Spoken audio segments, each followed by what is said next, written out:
No final do século XIX, uma nova classe imigrante surge no Brasil para substituir o trabalho escravo. Ávidos empreendedores buscam maneiras de suprir o novo mercado. Veja, produto de primeira. Controlando a manufatura e o comércio de seus produtos, um desses empreendedores torna-se um dos homens mais ricos e poderosos do Brasil.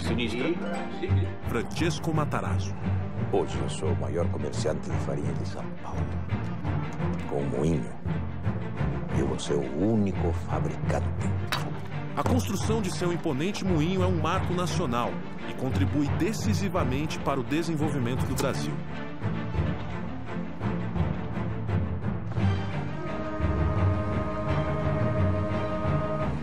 Enquanto Matarazzo dá início à indústria, um ambicioso norte-americano chega ao Rio de Janeiro com planos de mudar o país. Seu nome? Percival Farquhar.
O senhor está atrasado.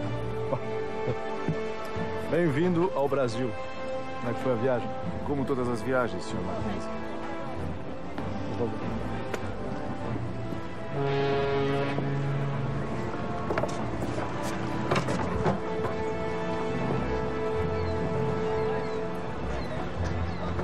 Então, essa coisa precária é o porto da capital do Brasil.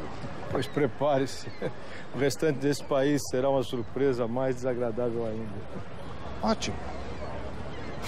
Ótimo. Onde falta estrutura, senhor Mackenzie, sobra oportunidade. O Brasil do começo do século XX ainda é um país rural. A infraestrutura é incipiente e a integração do território é precária. Até mesmo na capital da República, os serviços públicos são obsoletos. O Rio de Janeiro ainda não tem energia elétrica. É para mudar isso que Farquhar se associa à empresa canadense Light and Power. Junto a Alexander Mackenzie, ele inicia um plano de eletrificação do Rio de Janeiro.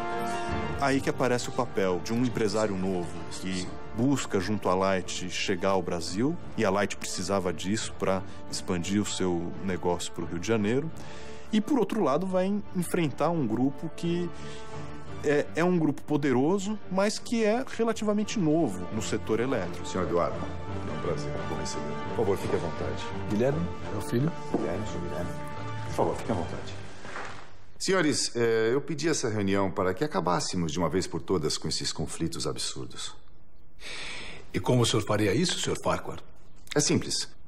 Eu quero colocar a família Guinea no projeto da Companhia Light. Vamos eletrificar o Rio de Janeiro juntos. Vocês seriam contratados como empreiteiros da Light. Ficariam responsáveis por construir toda a infraestrutura do projeto. Não. Perdão? A nossa resposta é não. Guilherme. O Rio de Janeiro não precisa do senhor, Mr. Farquhar. O plano da Companhia Light está enfrentando a oposição de uma tradicional e poderosa família carioca. A família Guinea. O grande negócio deles, e isso tornava-os realmente um conglomerado importante, era o Porto de Santos. Toda a força motriz do porto seria elétrica. Então, isso vai fazer com que eles pulassem para o ramo elétrico. Inicialmente, para suprir as necessidades do porto. Depois, eles vão perceber aquilo como um ótimo filão para outros ganhos, né? O progresso chegará ao Rio de Janeiro com ou sem vocês? Acho que não vai ser tão simples assim. É bem provável que o senhor não tenha conhecimento do decreto antimonopólio?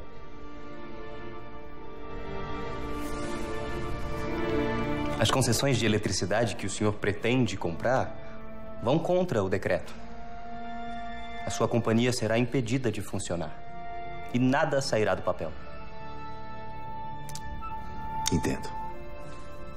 Bom, senhores, obrigado pela visita. Do Brasil, cuidamos nós. O que a gente observa é que o mundo inteiro está sendo, vamos dizer assim, colonizado pela energia elétrica. Quando a Light se instala, aí nós temos uma relação de capital estrangeiro e capital nacional. Menino Guilherme tem razão, Percival. O decreto antimonopólio vai ser um problema. Não se preocupe, Mackenzie. Eu já sei o que fazer. Vamos comprar todas as concessões de energia da cidade. Vai ser inútil. No decreto, essas concessões não valeriam nada.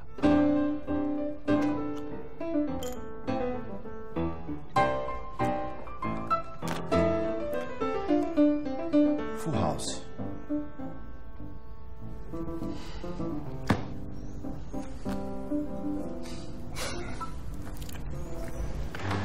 Não faz sentido algum. Farquhar está jogando dinheiro fora. Eu sei, mas o governo brasileiro precisa ficar alerta. O senhor ministro há de convir que é preciso impor limites a esses estrangeiros. Guilherme Guiney suspeita que Farquhar está tramando alguma coisa. Ele articula com seus contatos políticos para garantir que os passos da Light and Power no Brasil sejam acompanhados de perto. Isso revela já o seu poder junto às autoridades. Obviamente, eles viveram a transição do Império para a Primeira República. Parecia que eles podiam sofrer as consequências disso, mas tudo se demonstrou que poderiam continuar trabalhando como trabalhavam com o Império, começar a trabalhar com a Primeira República. Temos ser portador de más notícias, Sr. Farquhar. A Companhia Light infringiu o decreto antimonopólio do governo brasileiro. Portanto, a partir de agora, a sua companhia está impedida de prestar serviços de fornecimento de energia elétrica para o Rio de Janeiro. É uma pena. Pensar que uma cidade tão importante como o Rio de Janeiro ficará sem energia elétrica me deixa entristecido. Afinal, eu detenho todas as concessões e não posso usá-las. Teremos que deixar o Rio de Janeiro no escuro por muitos e muitos anos, Sr. Miller. E é provável que todas as outras cidades no Brasil estejam eletrificadas. Enquanto o Rio, a capital da República, permanecerá nas trevas. Poderá até ser conhecida como a capital das trevas. Seria hilário, não seria, Sr. Ministro? Mas, sinceramente, eu espero que esse imenso atraso no progresso do país não recaia sobre o senhor. Afinal, lei é lei. O senhor está apenas as cumprir e ninguém poderá culpá-lo por isso. As leis estão sempre visando o melhor para o país. Não é verdade?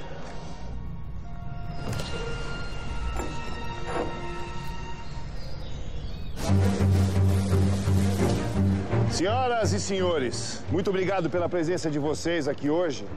Hoje é um dia muito especial para o Rio de Janeiro, que finalmente sairá das trevas. O decreto antimonopólio é derrubado.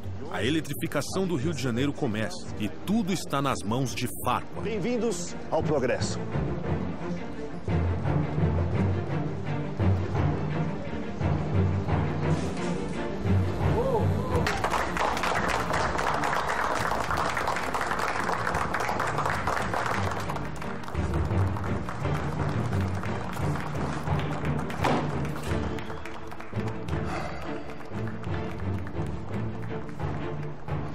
Homens como Farquhar podem tudo, inclusive destruir a nossa família.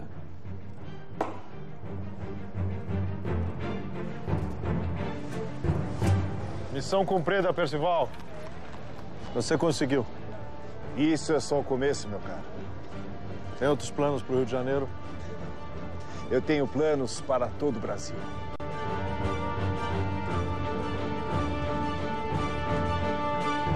Percival Farquhar chega ao Rio de Janeiro em 1905, atraído por oportunidades de negócio que um país sem infraestrutura proporciona. Onde falta estrutura, Sr. Mackenzie, sobra oportunidade. Seu primeiro projeto é eletrificar o Rio de Janeiro através da Light and Power Company. Mas seus planos esbarram no nacionalismo de um ambicioso jovem brasileiro, Guilherme Guinle. Do Brasil cuidamos nós. Com o poder de seu dinheiro, Farquhar consegue contornar as leis antitruste locais e dá início à eletrificação do Rio de Janeiro. E esse é apenas o primeiro passo do grande plano que o americano tem para o Brasil.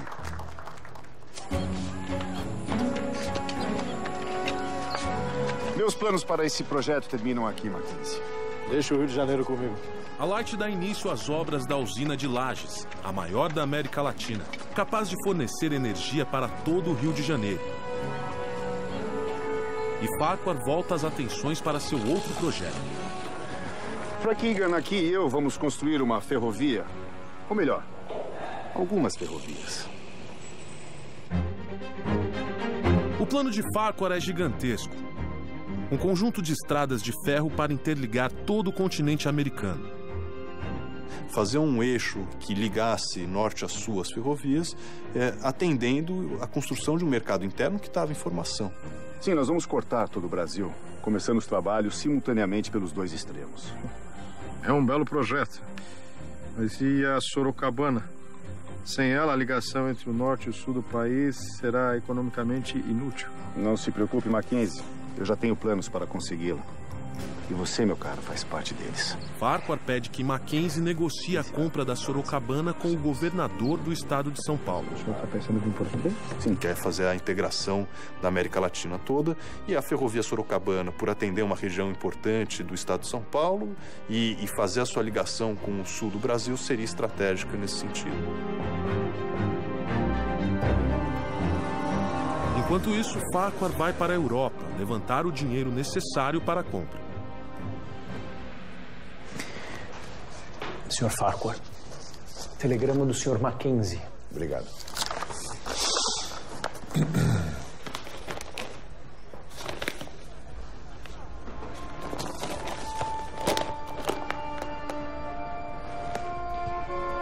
Algum problema, senhor? Os ingleses fizeram uma oferta, vão comprar a Sorocabana. Mas sem essa ferrovia, o seu projeto fica inviável. Frank, me dê o Jornal da Manhã.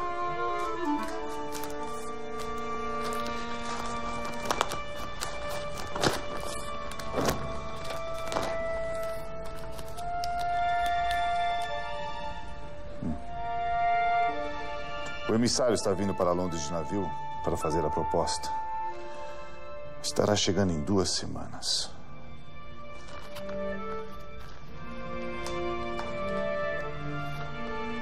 E qual o plano? Mande um telegrama imediatamente para o Mackenzie no Brasil e descubra quanto os ingleses estão pagando.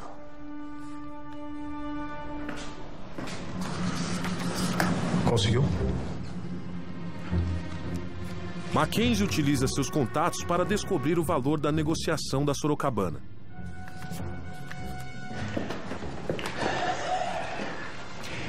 Os ingleses estão oferecendo 2 milhões de libras, Sr. Farquhar. Vamos cobrir a oferta. Mas é muito dinheiro. E o senhor tem apenas 2 semanas para consegui-lo. Impossível. Não é possível, não para mim, Frank. Se eu não conseguir a Sorocabana, eu não tenho nada. Tem muita gente que tem muito medo de errar e não faz nada. Eu sou da teoria seguinte, eu prefiro dar 10 tiros e errar 3. O Wall Street já está em pleno funcionamento. Nós já temos um sistema industrial, financeiro, comercial muito complexo. Farquhar consegue quase todo o dinheiro. Mas ainda falta uma parte. E só lhe resta uma opção. O Banco da Escócia.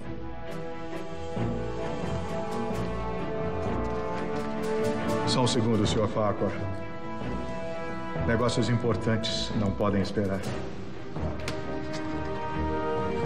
O presidente do Banco da Escócia é o britânico Lord Balfour.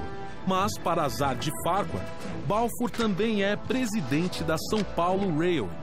a empresa inglesa que está prestes a comprar a Sorocabana. Muito bem.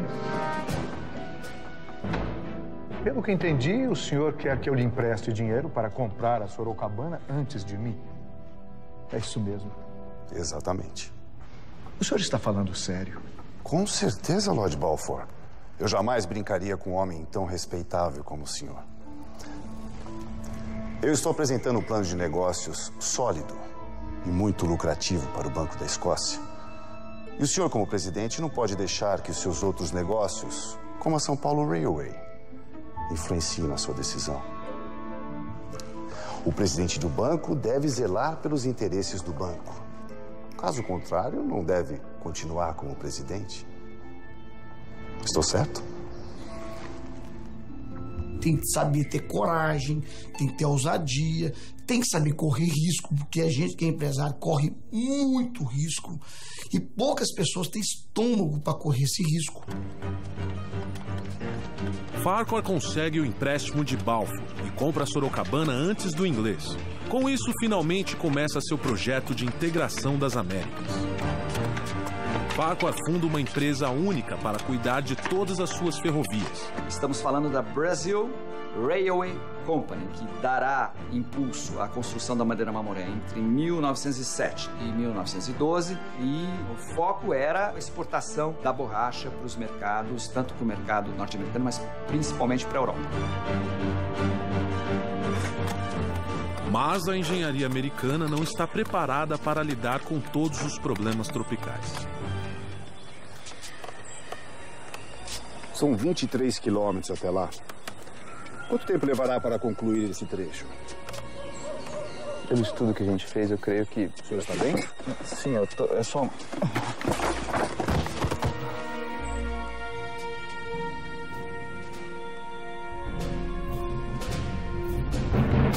Belo projeto. Percival Farquhar dá início à grande obra de sua vida. Uma malha ferroviária integrando as Américas. Nós vamos cortar todo o Brasil, começando os trabalhos simultaneamente pelos dois extremos. Mas a impossibilidade de conseguir a concessão da ferrovia Sorocabana quase coloca tudo a perder. Com sua habilidade de levantar capitais, Farquhar consegue comprar a Sorocabana e inicia as obras da sua grande ferrovia. Mas depois de superar os obstáculos políticos e financeiros, ele se depara com um inesperado desafio tropical.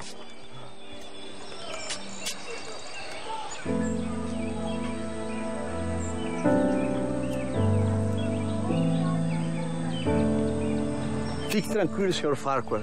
Em 30 dias a epidemia estará controlada. Sr. Lovelace, em um mês eu já terei cancelado a minha obra. Uma epidemia de febre amarela atinge as obras da ferrovia Madeira Mamoré. Nós estamos falando de uma floresta, né, tropical, úmida, de condições difíceis do ponto de vista da permanência. Centenas de trabalhadores são contaminados, provocando grandes atrasos.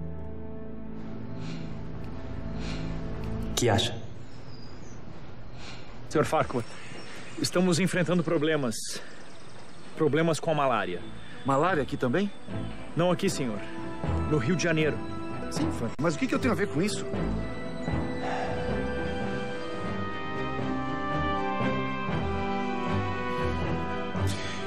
Eu tenho minhas dúvidas, Guilherme. É a estratégia perfeita. Com isso, nós vamos parar a obra da usina de Lajes. Espero que você saiba o que está fazendo. Nós não podemos ter uma nova derrota pública para o Farquhar. Não tem com que se preocupar. Será o fim de Percival Farquhar. Ele tinha essa capacidade de lidar com imprensa no bolso, né? Enfim, brilhante nesse aspecto. Guilherme Guiney planta uma história na imprensa de que a epidemia de malária no Rio de Janeiro está sendo causada pela usina de Farquhar. Se a obra da usina for paralisada, os planos de Farquhar de eletrificar a capital da República serão destruídos. Para rebater as acusações de Guiney, Farquhar convoca o médico sanitarista Oswaldo Cruz. Oswaldo Cruz é um antigo aliado dos Guiney. A Ainda assim, Farquhar sabe que Cruz é a pessoa mais adequada para cuidar do assunto.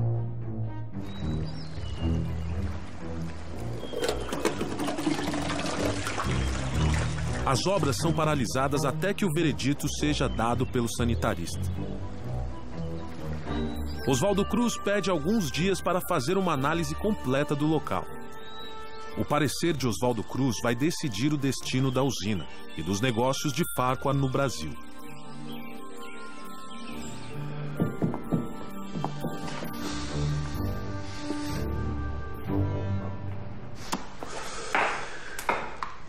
O que ele disse?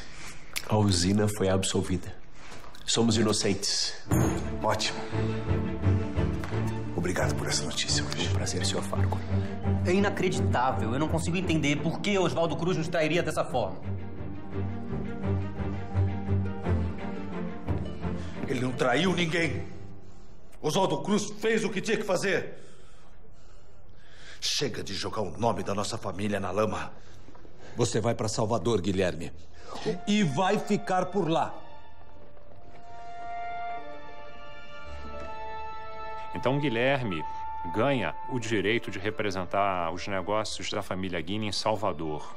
Ou seja, prêmio pra lá de consolação.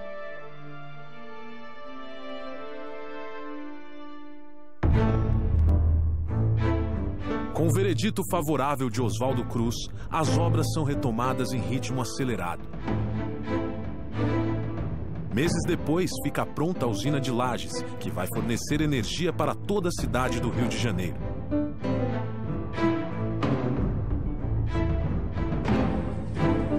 E Farquhar, triunfante, volta suas atenções para a Brazil Railway. Impressionado com a integridade de Oswaldo Cruz, Farquhar chama o médico brasileiro para cuidar da febre amarela no trecho Madeira-Mamoré, passando por cima de seu conterrâneo, Carl Lovelace. Oswaldo Cruz produz um relatório indicando medidas que amenizam o problema da febre amarela. As obras são retomadas. É o início da era de ouro de Farquhar. Ele foi um grande capitalista, né? De ferrovias, de portos, de transportes urbanos e tantos outros empreendimentos que ele tinha simultaneamente em várias capitais brasileiras, né? Seu império está crescendo. E nada parece capaz de parar Farquhar.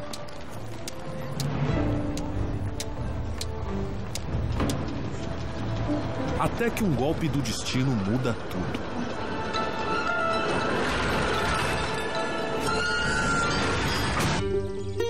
Farquhar começa a construir sua malha ferroviária, mas um surto de febre amarela atrasa as obras.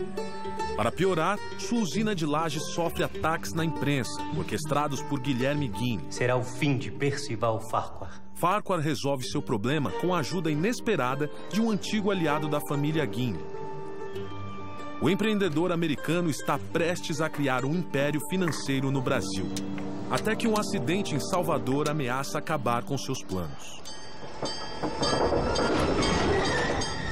O bonde!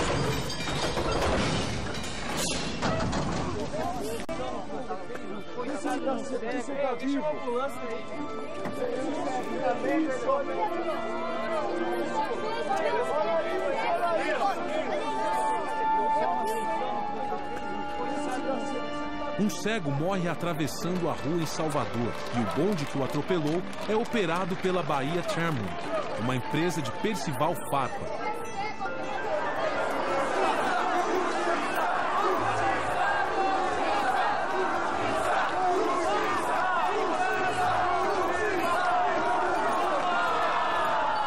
A morte acidental causa revolta em toda a cidade e a população protesta nas ruas contra a Bahia Tramway, o americano que está por trás dela. Que exagero. Foi um simples acidente isso. Trágico, sim, claro, mas nada além disso. Farquhar se reúne com o ministro das Relações Exteriores, o Barão do Rio Branco, em busca de uma solução para o caso. O governo precisa enviar as tropas imediatamente. As coisas estão saindo do controle. E eu exijo que meu patrimônio seja protegido. Eu sinto informar que o governo não vai interferir na questão, Sr. Farquhar. Então quem vai?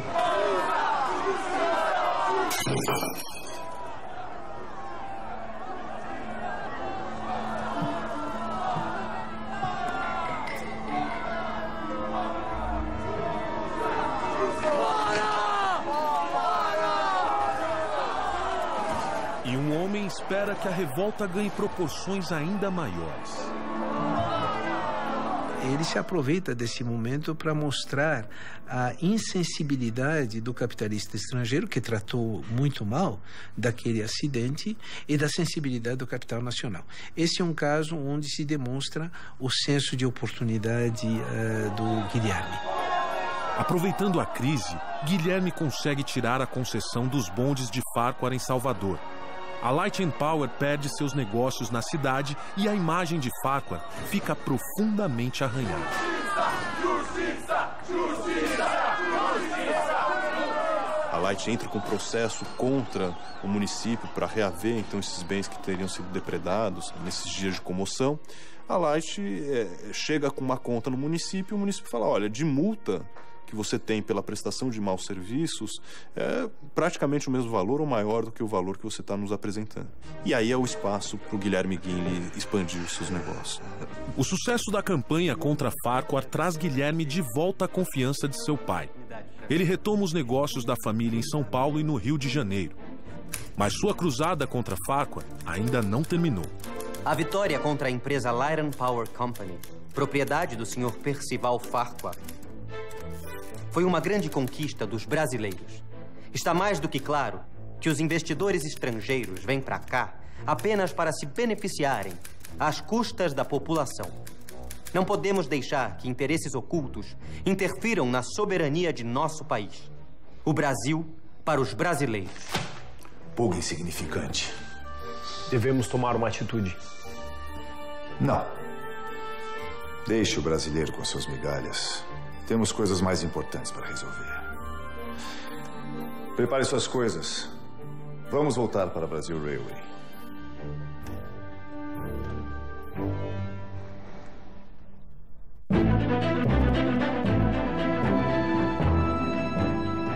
Senhoras e senhores, eu queria agradecer a presença de vocês aqui hoje. Farquhar consegue inaugurar o trecho Madeira-Mamoré em 1912. O foco era a borracha, quer dizer, o látex. Essa extração, então, depois é concentrada, é levada para algumas vilas, para algumas cidades, né? E transportada, através da ferrovia, até navios de grande calado. A navegação se fazia, então, através do Rio Madeira, depois do Rio Amazonas, até Belém do Pará. Então, o Farquhar estava, vamos dizer, envolvido em vários e vários investimentos, né? Porque nós, os brasileiros, serão o futuro. Muito obrigado a vocês.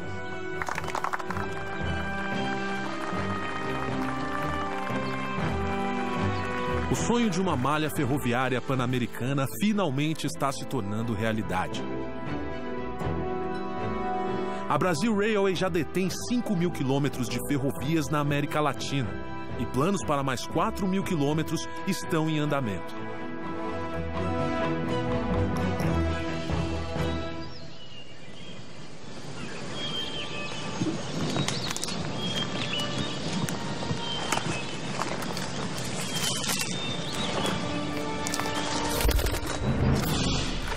Pelotão, alto. Cabo. Quanto falta até aí, Dani? 5 quilômetros, senhor. Ótimo. Aqueles rebeldes não vão nem ver o que os atingiu.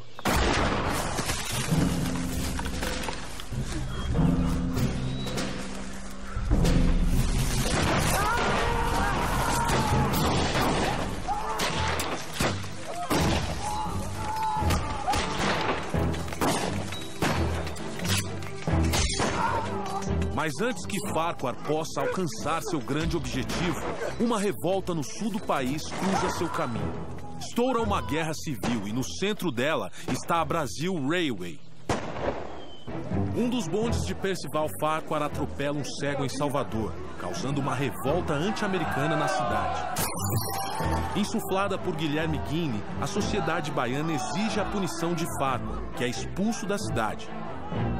Guilherme retorna vitorioso para o Rio de Janeiro, pronto para continuar atacando o americano. Farquhar abandona o Rio e retoma os trabalhos da Brazil Railway, visando completar a ligação das Américas. Mas um conflito no sul do Brasil coloca em xeque seu sonho de controlar os meios de transporte de todo o continente.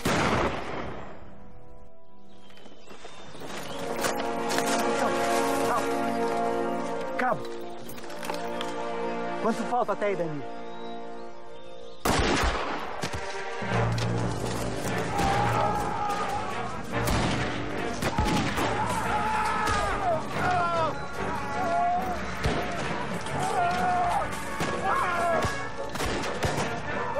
Retirada, pelotão! Retirada! Vamos!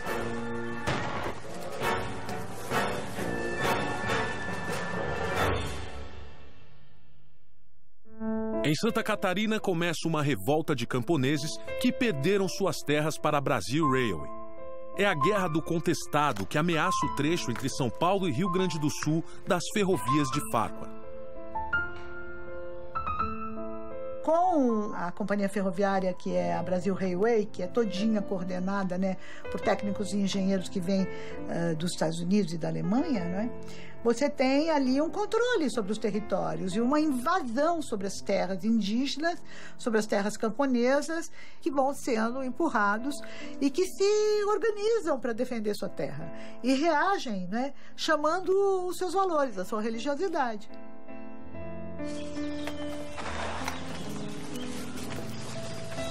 Sem ter noção do real tamanho do movimento, as tentativas iniciais do governo para conter os rebeldes são violentamente derrotadas. Fica claro que essa será uma guerra difícil e sangrenta.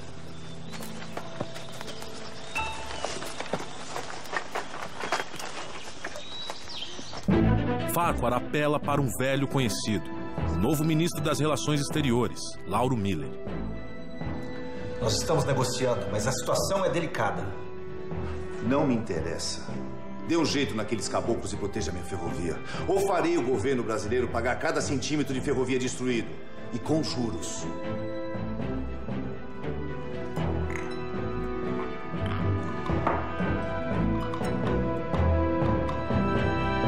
Lauro Miller ajuda Farquhar enviando tropas federais para reprimir a revolta.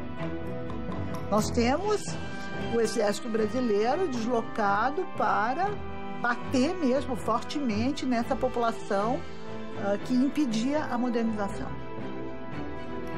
Mas nem mesmo as tropas mais experientes conseguem vencer os rebeldes.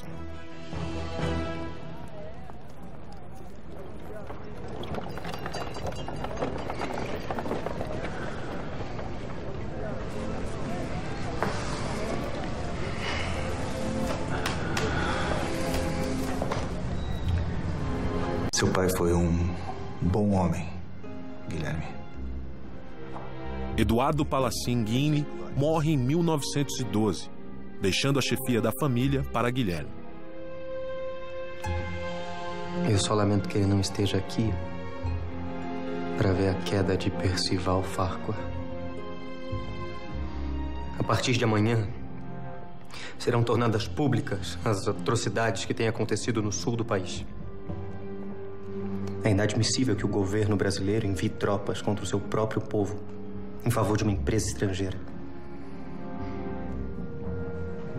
O golpe será certeiro, senhor ministro. E eu espero que o senhor esteja do lado certo quando o golpe ocorrer. A campanha de Guinle apontando as injustiças da Guerra do Contestado faz efeito. A opinião pública no Brasil se volta contra Farquhar. Para piorar a situação, a Malásia entra no mercado mundial da borracha e se torna um concorrente fatal para os negócios de Farquhar no norte do Brasil.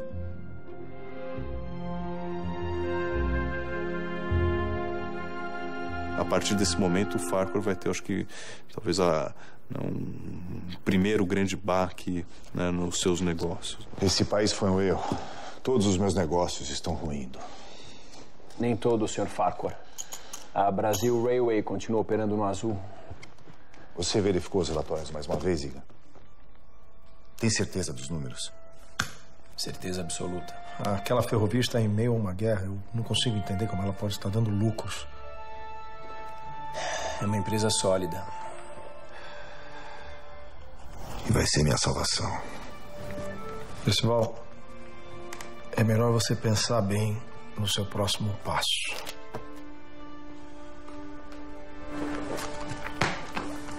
E as cartas, Iga? A receita do sucesso é ter coragem de, em um momento difícil, você continuar a luta, porque não vai ser só momentos bons. Em São Paulo, os empreendimentos de Francesco Matarazzo continuam crescendo. Ele funda a Indústrias Reunidas Fábricas Matarazzo, que engloba todos os seus negócios. Com a idade avançando, ele começa a pensar na aposentadoria e trata de preparar um sucessor. Eu tenho a honra de anunciar que meu filho Hermelino é agora o diretor-geral das Indústrias Reunidas Fábricas Matarazzo.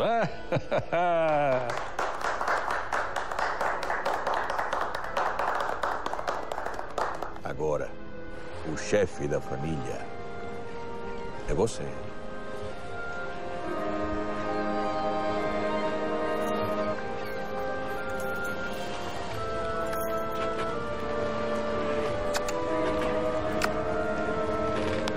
Francesco decide viajar para sua terra natal, a Itália, buscando descansar das demandas de seu império.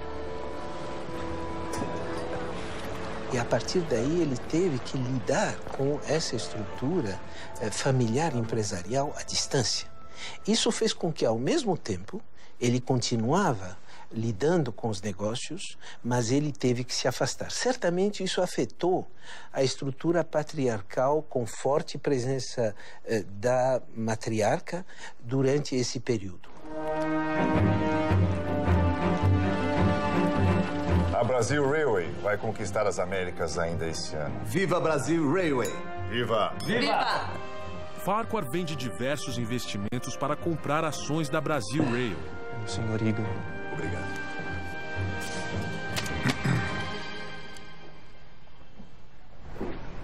Algum problema, Percival? Não. Tudo bem, o jantar está servido. Bom apetite a todos. Obrigado. Egan havia mentido nos relatórios financeiros. A Brasil Railway está quebrada. Farquhar dá sua última cartada e tenta empréstimos na Europa para salvar seu império. O Farquhar, ele tinha uma capacidade de convencimento dos investidores estrangeiros, então nos mercados em Paris, em Londres, em Nova York. O Brasil sempre teve um grande problema na área de investimento, né? Então você tem que ser criativo, inovador para poder conseguir financiamento. Com a promessa de um empréstimo, Farquhar retorna ao Brasil. Bom rever um velho amigo nesses novos tempos. Voltei para recomeçar. Então você não ficou sabendo? O quê? A guerra começou. Em 1914, estoura a Primeira Guerra Mundial.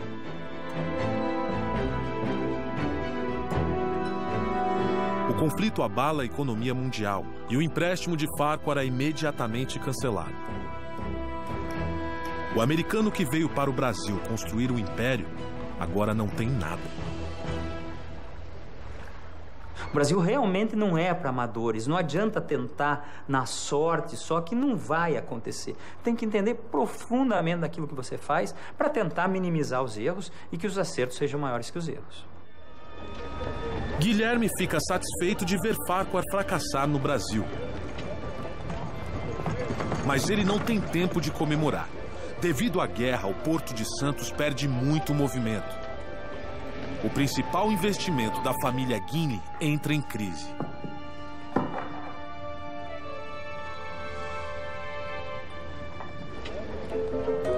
Enquanto a maioria sofre durante a Primeira Guerra Mundial, um imigrante italiano está determinado a lucrar com ela. Giuseppe Martinelli chegou ao Brasil pobre, mas cheio de ambição. Em alguns anos, fez fortuna no país, importando principalmente bebidas.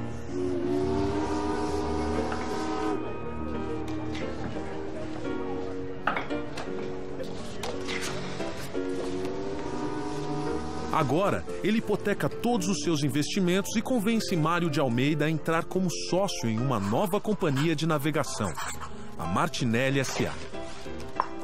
Dê entrada imediatamente. Tem certeza que é uma boa ideia, Martinelli? Temo que aproveitar a guerra, Almeida. Não fugir dela.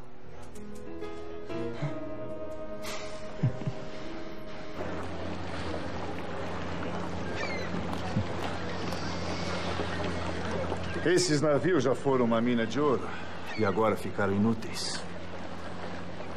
Esse país pode te destruir, Sr. Martinelli. Ou te deixar rico, se você souber jogar suas cartas. O que o senhor pretende fazer com os navios? Você sabe que eles não foram feitos para o mar. Eu sei. Nós estamos muito longe do Rio Madeira. Eu não vou navegar pelo Rio Madeira. Eu vou atravessar o Atlântico.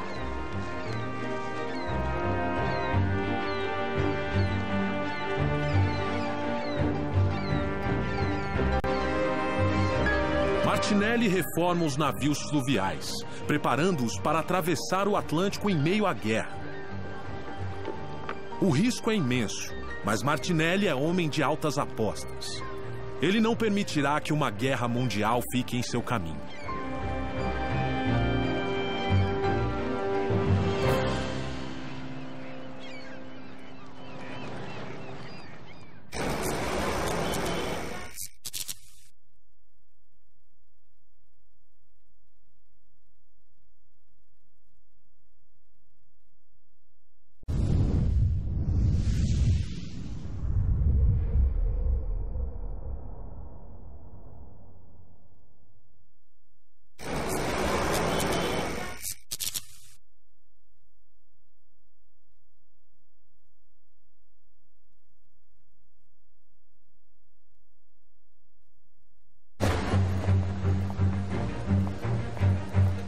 No final do século XIX, uma nova classe imigrante surge no Brasil para substituir o trabalho escravo.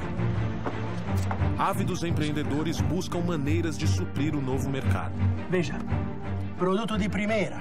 Controlando a manufatura e o comércio de seus produtos, um desses empreendedores torna-se um dos homens mais ricos e poderosos do Brasil. Francesco Matarazzo. Hoje eu sou o maior comerciante de farinha de São Paulo. Com um moinho, eu vou ser o único fabricante. A construção de seu imponente moinho é um marco nacional e contribui decisivamente para o desenvolvimento do Brasil.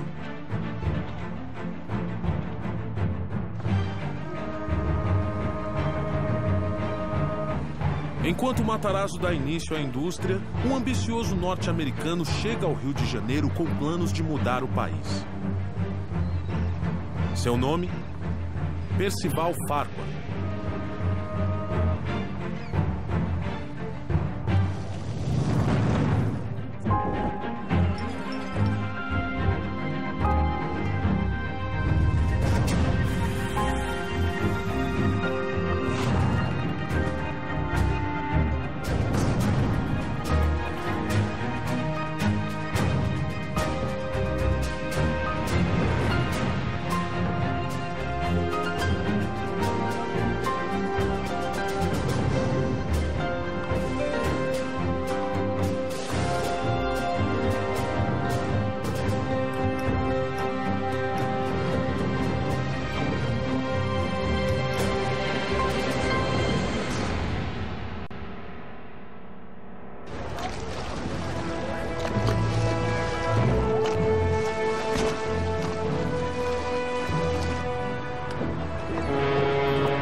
A integração do território é precária.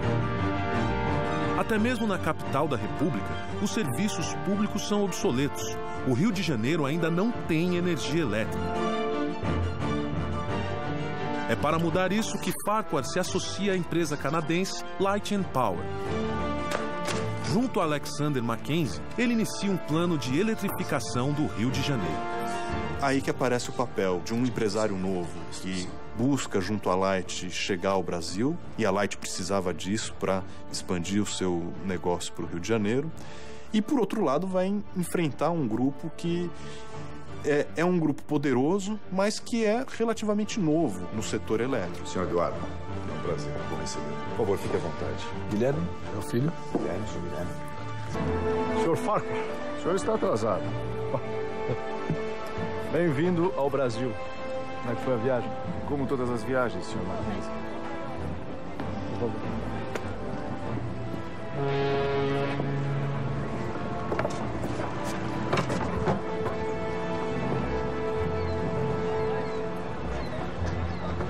Então, essa coisa precária é o porto da capital do Brasil. Pois prepare-se. O restante desse país será uma surpresa mais desagradável ainda. Ótimo. Ótimo. Onde falta estrutura, senhor Mackenzie, sobra oportunidade. O Brasil do começo do século XX ainda é um país rural. A infraestrutura é incipiente e a